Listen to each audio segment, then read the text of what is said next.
తెలంగాణ ప్రభుత్వంలో తెలంగాణ రాష్ట్రంలో కాంగ్రెస్ పార్టీ అధికారంలోకి వచ్చిన తర్వాత కేవలం సంవత్సరం కాలంలో చేసిన అభివృద్ధిని వాళ్ళ 10 సంవత్సరాల కాలంలో ఒకసారి మీరు యావరేజ్గా ఒక ఇయర్ తీసుకోండి. రైతు బంధు పేరుతో బంకులకి, రోడ్లకి, దాంతోపాటు వెంచర్లకి, గుట్టలకి, రాళ్లకు, రప్పలకు పైసలు పంచడానికి సిద్ధంగా లేము. ఎవరికి ఇస్తున్నాము, ఎవరికి ఇవ్వదలుచుకున్నాము, ఆ క్లారిటీ ఉంది. ఆయనకు నెంబర్కు తగ్గట్టే ఈ 420 హామీలు పెట్టుకున్నారు. 6 గ్యారెంటీలు అని చెప్పేసి ప్రజలను మోసం చేశారు. దేశవ్యాప్తంగా 78% మంది రైతులు 78% మంది రైతులు రుణం భారం చేత బాధింపబడి పీడించబడి ఆత్మహత్య చేసుకుంటారు. అది కేంద్రం ఇచ్చిన రిపోర్ట్. అంటే రుణ భారాన్ని త్వరితగతిన మనం కంప్లీట్ చేస్తే రైతులకు విముక్తి ఇస్తాము, రైతులకు రిలీఫ్ ఇవ్వడానికి అవకాశం ఉంటుందని చెప్తే అందులో భాగంగానే 21,000 కోట్ల వరకు రైతులకు ఈరోజు రుణమాఫీ చేసింది.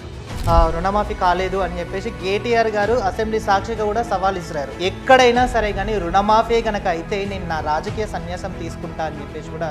సన్యాసులు రాజకీయం సన్యాసం తీసుకోవాలని మేమేం కోరుకోం, కానీ ఒకటైతే అడగదలుచుకున్నాం. మొన్న ఇక్కడ సభ పెట్టింది, ఇది చేవెళ్ళ దగ్గర ఏదో సభ పెడితే ఒక అవ్వ ఈ చెంప ఆ చెంప రెండు వాయించినట్టు మాట్లాడింది. కాళేశ్వరం ఒకప్పుడు దేనికి పనికిరాదు, అది 100 కోట్ల అప్పులు చేసి దాంట్లో కుంభకోణాలు జరిగినాయి అన్న సందర్భం రేవంత్ రెడ్డి గారిని. మరి అదే కాళేశ్వరం ప్రాజెక్టుకు సంబంధించిన నీళ్లు ఎందుకు వాడుతున్నారు? మరి కాళేశ్వరం ద్వారా ఏదైతే మీరు 1,00,000 కోట్లు పెట్టి దాన్ని కట్టిరో దాని ద్వారా నీళ్ళు ఆగలేదు, ఆగుతాయని గ్యారెంటీ కూడా లేవు. అది కుంగింది, దానివల్ల పిల్లలు అనేవి కుంగినాయి, కామన్ అవి.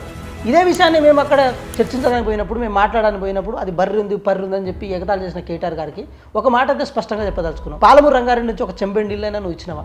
లేకపోతే మనకు శ్రీశైలం లెఫ్ట్ బ్యాంక్ క్యానల్ నుంచి దాన్ని నువ్వు కంటిన్యూ చేసుకున్నావా? లేకపోతే కాళేశ్వరం నీళ్లు ఏదైతే మనకు శ్రీరామ్ సాగర్ నీళ్లు కాకతీయ కెనాల్ నీళ్ళు కాకతీయ కెనాల్ ఏదైతే ఉందో అది కేవలం మన నల్గొండ ఈ ప్రాంతంలో కిందికి వస్తుంటుంది. ఎక్కడ కాలువ కనపడ్డాం, ఏది కాంగ్రెస్ ప్రభుత్వాలు తవ్వించిన కాలువను కూడా మా కాలువ అని చెప్పి క్లెయిమ్ చేసుకొని ఆ నీళ్ళలో వీళ్ళు నాయకులు, పార్టీ నాయకులు ఎక్కడ కనపడ్డది అక్కడ పూలు, ఇంత బస్తా నీళ్ళ పూలు తీసుకుపోయి ఇట్లా చల్లుకుంటూ వచ్చేటోళ్ళు. ఈ రాష్ట్రంలో ఎస్సీ ఎస్టీ సప్లా నిధులు అనేవి ఉంటాయి, దానికి చట్టబద్ధత ఉంది. దళిత బంధు నువ్వు ఇచ్చేదేంది, గిరిజన బంధు నువ్వు ఇచ్చేదేంటి? నువ్వు ఇచ్చేది కాదు కదా. ఎస్సీ సప్లా నిధులనే ఉంటాయి. ఆ నిధులు రాష్ట్రంలో ప్రతి సంవత్సరం అవి పెంచుకుంటూ పోవాలి, మిగిలిన నిధులను మళ్ళీ ఖర్చు చేసుకుంటూ పోవాలి, కానీ దాన్ని వేరే వాటికి వాడుకోవడానికి లేదు. కానీ అసలు ఆ సప్లానే తీసేసినావు కదా నువ్వు.